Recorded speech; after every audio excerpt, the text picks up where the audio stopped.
Hello everyone, আসসালামু আলাইকুম। Welcome to my channel colour cooking. আমি আজকে আপনাদের সাথে চাঁদপুরের ঐতিহ্যবাহী নারিকেল চিড়ার রেসিপি শেয়ার করব। চলুন দেখে না যাক এই মজাদার নারিকেল চিড়া তৈরি করতে হয়।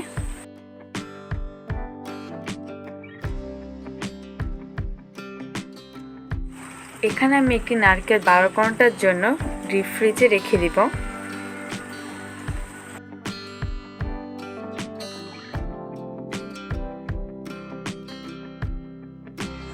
বারো ঘন্টা পর রেঞ্জ বা হাতুড়ির সাহায্যে নারিকেল উপরের খোসাটি ছাড়িয়ে নিব।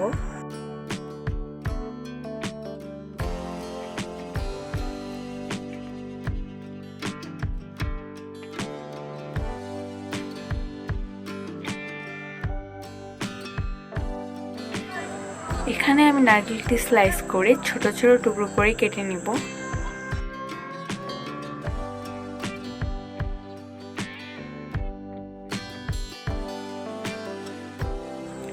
এখন একটি ফ্রাই প্যানে আমি দিয়ে দিচ্ছি কয়েকটি গরম মশলা।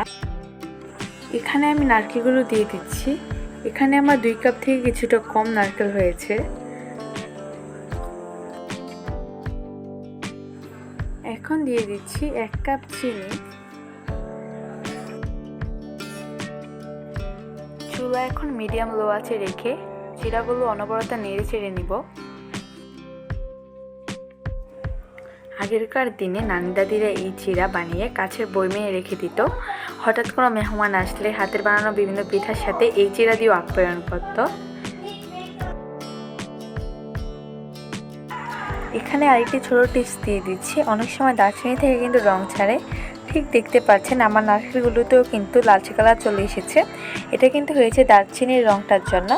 আর যদি এই রংটা ভালো না লাগে সেক্ষেত্রে দারচিনিটা আরও আগে উঠিয়ে ফেলে দিবেন।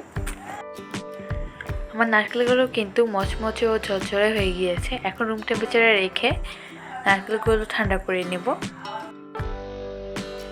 চিড়াগুলো ঠান্ডা হওয়ার পর আপনারা এয়ারটাইট বক্সে রেখে 2 থেকে 3 মাসের মধ্যে সংরক্ষণ করতে পারবেন।